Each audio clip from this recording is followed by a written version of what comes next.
یه روزی همه زخمای زندگی خوب میشه، اما بعضی از حرفا هیچ وقت فراموش نمیشن.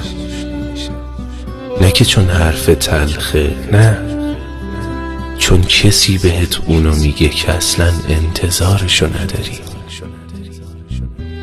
رفتار بعضی از آدما هیچ وقت از ذهنت پاک نمیشه.